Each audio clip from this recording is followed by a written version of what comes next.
A network of space stations that span from Earth to deep space, rival factions in open and covert conflict, and a population of aliens and civilians caught in between. These elements and more feature in the epic 1981 sci-fi novel Downbelow Station. Carolyn Janice Cherryh published her first novels in 1976.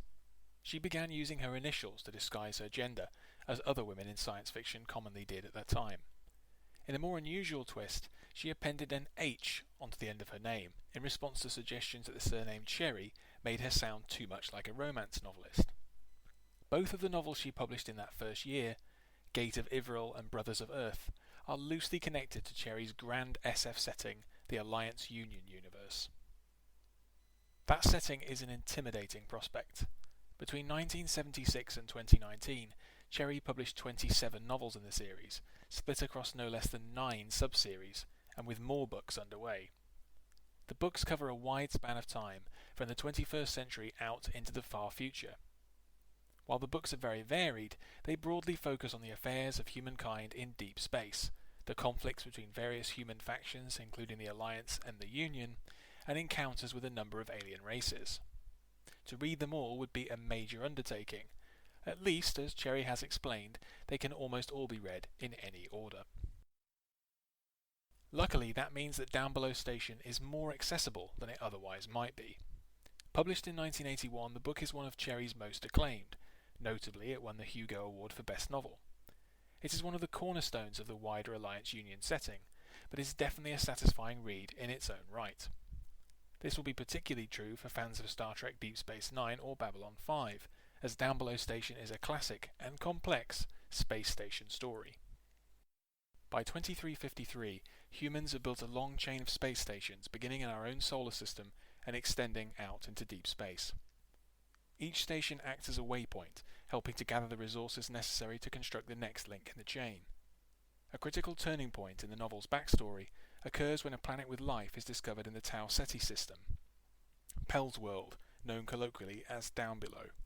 This new world challenges the status of Earth, which is no longer the only source of agricultural production.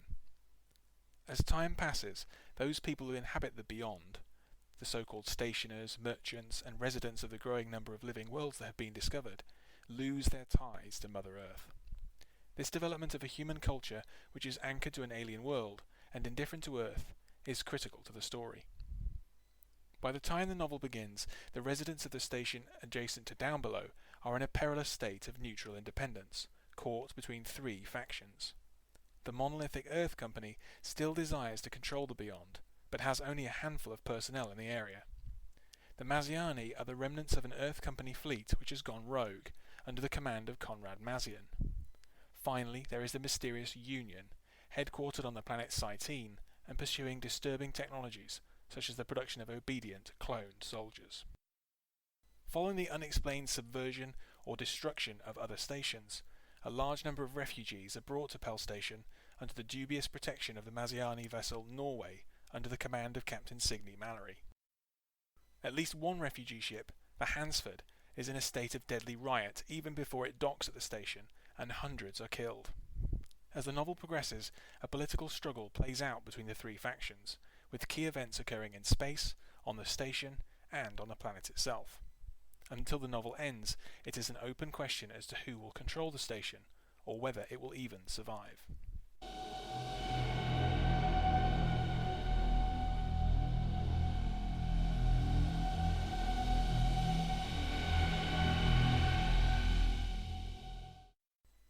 Downbelow Station is a complex and fairly lengthy novel. When it was originally published in 1981, SF books tended on average to be significantly shorter than they are today. Cherryh was concerned that her book would have to be cut or even split into 2 volumes. Ultimately, her publisher DAW Books released it in full, in a larger format than they had ever used before. The publisher also worked with Cherryh to add a system by which the book is divided into books, then chapters, then sections. Each of these sections, which are rarely longer than 10 pages, is given a specific date and time when the action takes place, and a specific location. While these subdivisions make Downbelow Station easier to follow, it's a novel that demands quite careful concentration. The book has an ensemble cast, and has omnipresent narration that tracks around 10 main characters. The wider cast is very large, spread across a number of locations. Also, Cherryh's writing style is quite dense. Often it can seem that every sentence is in some way critical.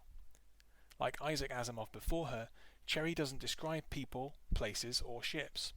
In reading Downbelow Station, your imagination is certainly given a workout. All of this may make the novel seem, in its own way, almost as challenging as the prospect of taking on the whole Alliance Union universe. However, Downbelow Station is a consistently fascinating and rewarding story. The scenario is quite bleak, but it provides Cherryh with the opportunity to include a great deal of complex scheming by its cast of often cynical, hardened characters. The station itself may not be described in visual terms, but it still comes across as a believable living place. The desperation of the refugees and the oppressive architecture of the various docks, living quarters and seedy bars is palpable. Another major strength of the novel is how thoroughly worked out the setting is, and particularly the radically different worldviews of the 3 principal factions. Downbelow Station is far from black and white. It's a troubling moral universe full of shades of grey, and all of the factions and many of the characters seem to have both admirable and reprehensible qualities. Union have broken away from the exploitative authorities of Earth, but their production of a sinister clone army is unsettling. Signe Mallory, captain of the Norway, is fiercely independent and rigorous, but also ruthless. The novel grew out of a process Cherryh began to create the fictional backdrop for the Alliance Union series, and in this mass of intricate detail, it shows. While humans dominate the narrative, there is an alien element. Pell's world, or Downbelow, is home to a race of intelligent creatures known as the Hisa, or Downers. These characters are one of the weaker aspects of the novel. The Hisa are presented primarily as particularly intelligent apes, with short hairy bodies and a seemingly ape-like social structure. They speak in a kind of broken English, treat certain humans with a blind reverence, and provide shelter and support to the more sympathetic characters. While they do provide interesting moments, the Hisa aren't as well crafted as they could be, and certainly aren't one of the more memorable species in SF. Another weakness of the book is the relatively interchangeable nature of the human characters. Although the novel unfolds over more than 425 densely packed pages, this doesn't give Cherryh the room to develop such a large cast thoroughly. Many characters seem less like believable people, and more like mere cogs for the plot. Another similarity with the works of Asimov. To be fair to Cherryh, her prose is certainly nowhere near as cold and functional as that of her predecessor. The characters may not be the most memorable, but the story is far more engaging than something like Foundation. The most intriguing characters are the most mysterious ones, such as the Union agent Jasad and the freed prisoner Josh Talley.